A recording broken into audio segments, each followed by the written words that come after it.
আমি ডাঙৰ নহয় BJP go back last night চৰকাৰী বিদ্যালয়সমূহ খালী পদসমূহ পূৰণ কৰক একাত্তৰ আমি ডাঙৰ নহয় BJP go back BJP go back ৰাজপথত হিমন্ত তোমাৰ লাজ নাই ৰাজপথত হিমন্ত তোমাৰ লাজ নাই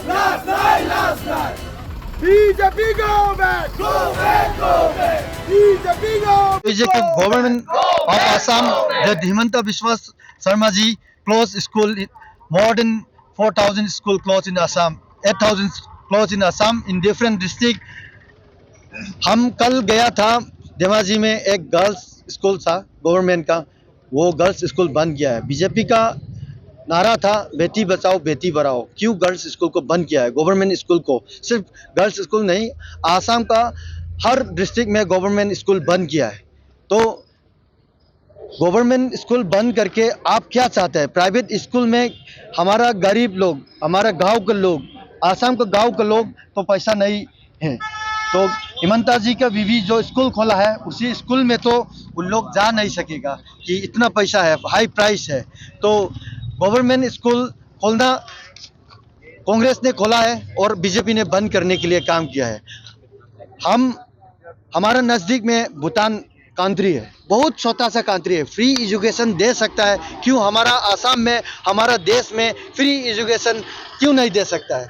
और हमारा तरफ से, हमारा NSY की तरफ से बीजेपी सरकार को ये चेतावनी देता हूँ कि जल्दी से गवर्नमेंट स्कूल जो बंद किया है खोलो, नहीं तो हम रास्ता में आएगा, हर डिस्ट्रिक्ट में प्रोटेस्ट करेगा NSY, और हमारा कांग्रेस का सरकार आएगा तो जो बीजेपी ने स्कूल को बंद करने के लिए काम किया है, हर डिस्ट्रिक्ट का जितना भी गवर्नमेंट स्कूल है हम खोलने के लिए कोशिश करेगा। Thank you. ডিব্ৰুগড় টাউনত আমি সদৰত এটা প্ৰতিবাদী কাৰ্যসূচী আজি আমি অনুষ্ঠিত কৰিছিলোঁ। যি আমাৰ দেশত বৰ্তমান অসমত কি চলি আছে সকলোৱে জানে।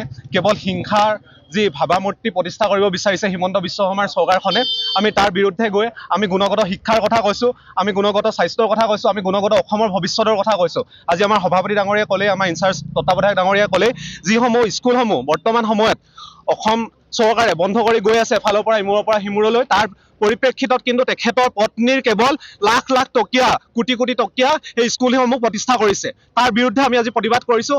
আমাৰ ছাত্ৰৰ, আমাৰ শিক্ষাৰ অধিকাৰ আছে, আমাৰ দুখীয়া শ্ৰেণীৰ ছাত্ৰ ছাত্ৰীসকলৰ যি শিক্ষাৰ অধিকাৰ আছে তেনেকৈ সকলোৰে শিক্ষাৰ অধিকাৰ আছে। আমি হিমন্ত বিশ্ব শৰ্মা চৰকাৰখনক ক'ব বিচাৰিছোঁ যাতে তেওঁলোকে আমাৰ যি চৰকাৰসমূহ, যি আমাৰ স্কুলসমূহ বন্ধ কৰিছে তাৰ বিৰুদ্ধে আমি প্ৰতিবাদ কৰিছোঁ। আগন্তুক সময়ত আমাৰ প্ৰতিবাদ তীব্ৰতৰ হ'ব আৰু আগন্তুক সময়ত আমি ইয়াৰ বিৰুদ্ধে অধিক প্ৰতিবাদী কাৰ্যসূচী গ্ৰহণ কৰিম।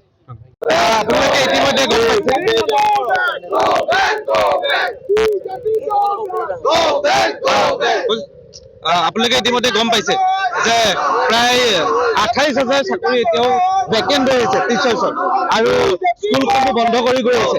আমাৰ এটাই ডিমাণ্ড যে স্কুলসমূহ খোলক, আৰু 28,000 চাকৰি যি এতিয়াও ভেকেণ্ট হৈ আছে সেইসমূহ আপোনালোকে জল্দিকৈ দিয়ক। আৰু স্কুলসমূহ যদি আপোনালোকে খুলিব নোৱাৰে তে আজি আমাৰ এই প্ৰতিবাদ আৰম্ভ কৰিছোঁ, আৰু ইয়াৰ পিছত আমি ৰাজপথত প্ৰতিবাদ কৰিম।